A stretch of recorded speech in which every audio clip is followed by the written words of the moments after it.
CSK team நேற்று LSG கூட விளையாடுறதுக்கு முன்னாடி முந்தின மேட்சுமே வந்து எல்எஸ்ஜி டீம் கூட தான் வந்து விளையாடினாங்க எக்கானா ஸ்டேடியத்தில்.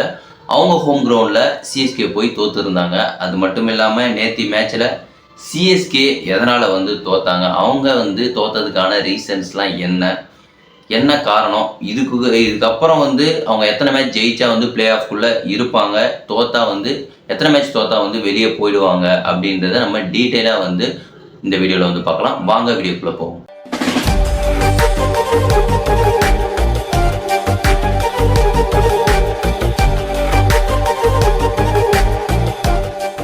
ஹாய் ஹலோ எவ்ரிவன், நான் உங்கள் குணாமூர்த்தி. சிஎஸ்கே டீம் வந்து நேற்று தன்னோட ஹோம் கிரவுண்டான சேப்பாக் ஸ்டேடியத்தில் டாஸை வந்து லாஸ் பண்ணாங்க. பட் இந்த ஐபிஎல்லை பொறுத்த வரைக்கும் ருத்ராஜ் கெய்க்வாடு கேப்டன்சி எடுத்ததில் இருந்து கிட்டத்தட்ட 7 மேட்ச் சிஎஸ்கே விளையாடிருக்காங்க.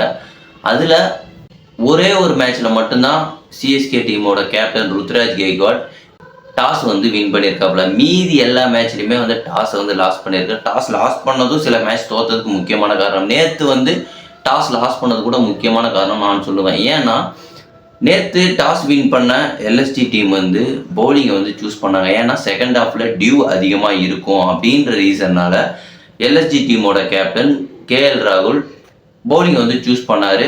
அதனால் வந்து அவங்களுக்கு நல்ல பாட்டமாக இருந்தது. பட் இருந்தாலும் நேற்று ருத்ராஜ் கெய்க்வாட் பேட்டிங் அந்தளவுக்கு ஆடும்போதே நினச்சேன் அவங்க எந்த அளவுக்கு அடிக்க போகிறாங்க அப்படின்றது அப்போவே வந்து கொஞ்சம் தெரிஞ்சுது. அவங்க தான் கண்டிப்பாக ஜெயிக்க போகிறாங்க அப்படின்ற மாதிரி. எப்பயுமே சிஎஸ்கேவோட ஹோம் கிரவுண்டான சேப்பாக் ஸ்டேடியத்தில் கடந்த வருஷமும் சரி இந்த வருஷமும் சரி இதுக்கு முன்னாடி நடந்த மேட்ச் எல்லாத்துலேயுமே சிஎஸ்கே டீம் வந்து 160 170 மற்ற டீமாக இருந்தாலுமே சரி 160 170 அடிக்கிறதே ரொம்ப கஷ்டம். அதுவும் சேசிங் ரொம்பவே கஷ்டம் அப்படின்னு வந்து சிஎஸ்கேல சொல்லுவாங்க சேப்பாக் ஸ்டேடியத்தில்.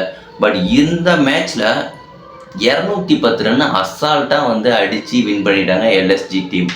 கடந்த வருஷமும் இதே போல தான் ஜிடி கூட நம்ம லீக் மேட்ச்சில் 2 மேட்ச் தோற்றுருப்போம். பட் இருந்தாலும் ஃபைனலில் போய் வின் பண்ணியிருப்போம். அதே இந்த வருஷம் தொடருமா தொடராதா அப்படின்றது கேள்விக்குறி தான். நேற்று ஃபஸ்ட்டு வந்து பேட்டிங் இறங்குறப்போ ருத்ராஜ் கெய்க்வாட் அண்ட் ரஹானே வந்து ஓப்பனிங் பேராக வந்து இறங்கினாங்க.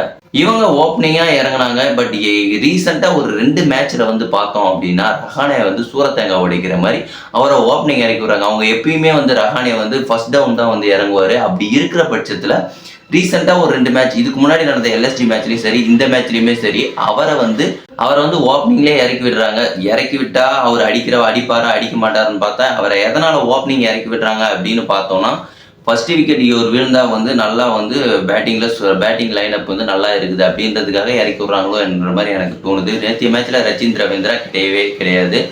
அவருக்கு பதிலாக டேர்லி மிச்சல் நேற்று விளையாடினார். சிஎஸ்கே டீமில் வந்து குறிப்பாக ஒரு 2-3 பேரை வந்து உட்கார வச்சுட்டா நல்லா இருக்கும்னு தோணுது. யாருன்னா எப்படி உட்கார வைக்கணும்னா இந்த குரு சிஷ்யன் படத்தில் வந்து பிரபுவும் ரஜினிகாந்தும் வந்து அந்த கைதியோட கையை உடைப்பாங்கல்ல, உடைச்சி தூக்கு தண்டனைக்கு வந்து இன்னும் கொஞ்ச நாள் எக்ஸ்டெண்ட் பண்ணணும் அப்படின்ற மாதிரி கையை உடைப்பாங்களா, அந்த மாதிரி இவங்களை கை 2 பேரை உடச்சி வச்சு உட்கார வச்சுனா நல்லா இருக்கும் அப்படின்ற மாதிரி தெரியுது. முக்கியமாக இந்த பவுலர் வந்து தீபக் சஹர் அந்த ஷர்துல் டாக்கூர் இவங்க 2 பேரையும் வெளியே உட்கார வச்சுட்டா ரொம்ப நல்லாவே இருக்கும் அப்படின்ற மாதிரி தோணுது. ஏன்னா கடந்த ஒரு வருஷமாக தீபக் சஹர் விளையாடவே இல்லை.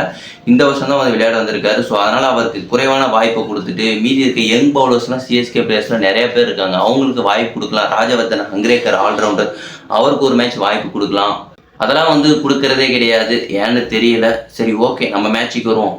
இவங்க வந்து இந்த மாதிரி பேட்டிங் இறங்கினாங்க. ருத்ராஜ் கெய்க்வாட் நேற்று இருந்த ஃபார்முக்கு வந்து செஞ்சுரி போடுவாப்புல அப்படின்னு நினச்சோம். அதே மாதிரி செஞ்சுரி போட்டாப்புல. பின்னாடி வந்த டேர்லி மிச்சல் அண்ட் தென் ஜடேஜா இவங்க வந்து பாலை வேஸ்ட் பண்ணிட்டு போயிட்டாங்க. கிட்டத்தட்ட ஒரு 30 பால் 5 ஓவரை வந்து காலி பண்ணிட்டு போயிட்டாங்க. அந்தளவுக்கு ரன் அந்தளவுக்கு பெருசாக வந்து எடுக்கவே இல்லை. பின்னாடி வந்து சிவம் டூபே அற்புதமான ஆட்டத்தை வந்து வெளிப்படுத்தினார். இவருக்கு கண்டிப்பாக வேர்ல்டு கப்பில் உனக்கு இடம் உண்டா ஆறுசாமி, உனக்கு இடம் கண்டிப்பாக உண்டு.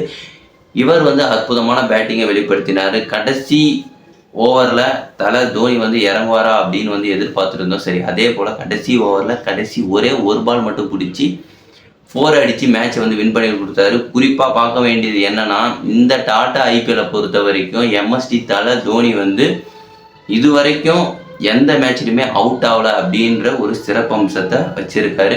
கிட்டத்தட்ட 209 ரன் வந்து சிஎஸ்கே டீம் அடித்தாங்க. 210 அடித்தா வின்னுன்ற கணக்கில் எல்எஸ்ஜி டீம் வந்து களத்தில் இறங்கின உடனே வழக்கம் போல் குவிண்டன் டிகாக் அவுட் ஆகிட்டு போயிட்டார். கேஎல் ராகுல் கொஞ்சம் நேரம் தான் நின்னார். அதுக்கப்புறம் பின்னாடி வந்த மார்க்கஸ் ஸ்டோய்னிஸ் இவன் எங்கேருந்துடா வரீங்க? இந்த ஆஸ்திரேலியன் பிளேயர்ஸ் இருக்காங்களா, இந்த ஐபிஎல்லை வச்சு இந்தியன் பவுலர்ஸ் இந்தியன் பிச் கண்டிஷன்ஸை வச்சு எல்லாத்தையுமே வந்து போட்டு பார்த்துக்கிறாங்க அப்படின்னு நான் நினைக்கிறேன். ஏன்னா டிராவிஸ் ஹெட் அந்த பக்கம் பொழந்துக்கிட்டு இருக்காப்புல, எந்தெந்த பவுலர்லாம் வேர்ல்டு கப்பில் விளையாட வருவான், எவன்லாம் இங்கே இருக்கான் அப்படின்றத இந்தியன் பவுலர்ஸ் எல்லாரையும் போட்டு பிரி குல்தீப் யாதவ், அக்சர் பட்டேல் எல்லாரையும் போட்டு பவர் பிளேலே பிரின்னு பிரிக்கிறாங்க. எனக்கு தெரிஞ்சு T20 வேர்ல்டு கப்பில் ஆஸ்திரேலியா கூட வந்து ஜாக் ஃப்ரேசர் மெக்கருக்கும் டிராவிஸ் ஹெட்டும் விளையாடுவாங்க அப்படின்ற மாதிரி தோணுது.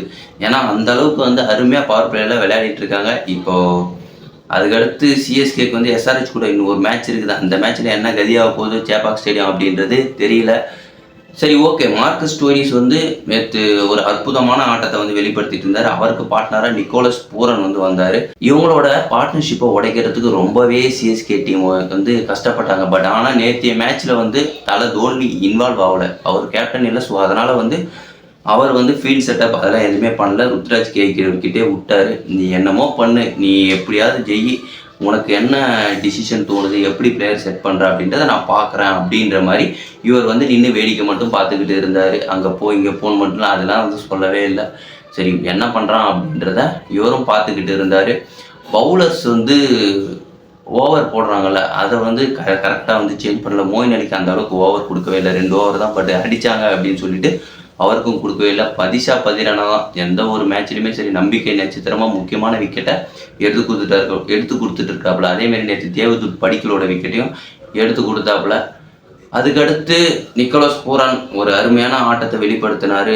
அதுக்கப்புறம் விக்கெட் விழுறது ரொம்ப ரேராக போயிடுச்சு. இப்போ நிக்கோலஸ் பூரன் அவுட் ஆகிட்டு போவோம். அதுக்கப்புறம் தீபக் கூட இறங்கினப்புறம் தீபக் கூடவும் மார்க்கஸ் ஸ்டோய்னிஸும் சேர்ந்து, ஆனால் இந்த மாதிரி ஆட்டத்தை எதிர்பார்க்கவே இல்லை. சுற்றி வந்து பார்த்தோன்னா சேப்பாக் ஸ்டேடியத்தில் full and fully CSK fans தான். அதில் 1-2 பேர் தான் வந்து லக்னோ சூப்பர் கிங்ஸோட ஃபேன்ஸ் இருக்காங்க. பார்த்தா நடுவில் இவன் மட்டும் ஆடிக்கிட்டு இருக்கான், மற்றவெல்லாம் சோகமாக இவனையே பார்த்துக்கிட்டு இருக்கானுங்க. ஏன்னா வந்து மேட்ச் வந்து தோக்கிற கட்டத்துக்கு போயிடுச்சு. 15 ஓவர் வரைக்குமே வந்து சிஎஸ்கே கையில் தான் இந்த மேட்ச் இருந்தது. அதுக்கப்புறம் இந்த 16வது ஓவர் வீச வந்த இந்த தீபக் சாகர் தான் பாருங்க, அவன் கையை உடச்சி வெளியே உட்கார வச்சுருந்தா கரெக்டாக இருந்திருக்கும்.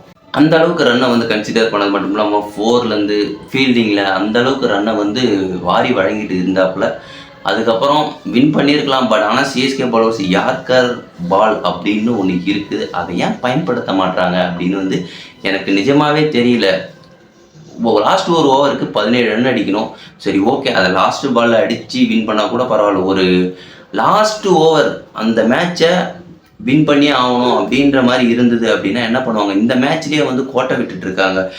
மொதல் பாலே ஸ்டோய்னிஸ் 6 அடிக்கிறப்பல முஸ்தபிர் ரஹ்மான் போடுற பால், அதுக்கு அடுத்த பால் 4, அதுக்கு அடுத்த பால் நோ பால் போடுற பார்த்து எனக்கே வெறுப்பாகி போச்சு. என்னடா இந்த அளவுக்கு பண்ணுறாங்க அப்படின்னு சொல்லிட்டு எனக்கே ரொம்ப கஷ்டமாயிடுச்சு.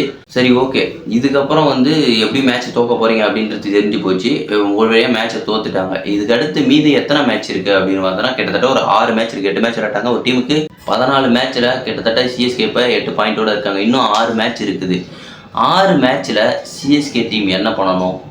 6 மேட்ச்சில் 4 மேட்ச் ஜெயிச்சா தான் பிளே ஆஃப்குள்ளே போகவே முடியும். இந்த 6 மேட்ச்சில் 3 மேட்ச் தோத்துட்டாங்க அப்படின்னாலே காலி, சிஎஸ்கே வெளியே தான் போகிறதுக்கு நிறைய சான்சஸ் உண்டு. பட் ஆனால் இது எதுவுமே நடக்காது அப்படின்ற மாதிரி சொல்லி வர ஞாயிற்றுக்கிழமை அன்னைக்கு சிறப்பான தரமான சம்பவம் இருக்குது. சிஎஸ்கேவோட ஹோம் கிரவுண்டான சேப்பாக் ஸ்டேடியத்தில். அதுவும் எஸ்ஆர்ஹெச் கூட ஒரு மேட்ச் இருக்குது, பஞ்சாப் கூட 2 மேட்ச் இருக்குது, ஜிடி கூட 1 இருக்குது, அதுக்கப்புறம் ஆர்சிபி கூட லாஸ்ட் மேட்ச் இருக்குது. ஆர்சிபி, பஞ்சாப், இந்த எஸ்ஆர்ஹெச்சை மட்டும் அடித்து துவம்சம் பண்ணிட்டாங்கன்னா ஓகே, டீம் கண்டிப்பாக ஓகே ஒரு நல்ல நிலைமைக்கு வரும் அப்படின்ற மாதிரி தோணுது. இதில் குறிப்பாக பார்க்கப்பட வேண்டிய விஷயம் என்ன அப்படின்னா, ருத்ராஜ் கெய்க்வாட் இது வரைக்கும் சிஎஸ்கே டீமுக்காக 2 செஞ்சுரி அடிச்சிருக்காப்புல. கடந்த வருஷத்துக்கு முந்தின வருஷம் துபாயில் வந்து ஒரு செஞ்சுரி அடித்தாப்புல ராஜஸ்தான் ராயல்ஸ் டீமுக்கு எதிராக. அந்த மேட்சும் சிஎஸ்கே டீம் தோற்று இருந்தது. இந்த மேட்ச்லேயும் செஞ்சுரி அடித்தாப்புல, இந்த மேட்ச்லேயுமே சிஎஸ்கே டீம் தோத்துடுச்சு. ஸோ அதனால் ருத்ராஜ் கெய்க்வாட் இனிமேல் வந்து செஞ்சுரி அடிக்காமல் இருக்கிறது சிஎஸ்கே டீமுக்கு ரொம்ப ரொம்ப நல்லது அப்படின்ற மாதிரி எனக்கு தோணுது. சிஎஸ்கே டீம் இதுக்கப்புறம்லாம் எல்லா மேட்சும் ஜெயிக்கணும் அப்படின்னா என்னென்ன சேஞ்சஸ் பண்ணால் வந்து டீம் நல்லா இருக்கும் அப்படின்ற மாதிரி நீங்கள் நினச்சிங்க அப்படின்னா கமெண்ட்டில் சொல்லுங்கள். மீண்டும் நம்ம இன்னொரு வீடியோவில் வந்து சந்திப்போம். பாய்.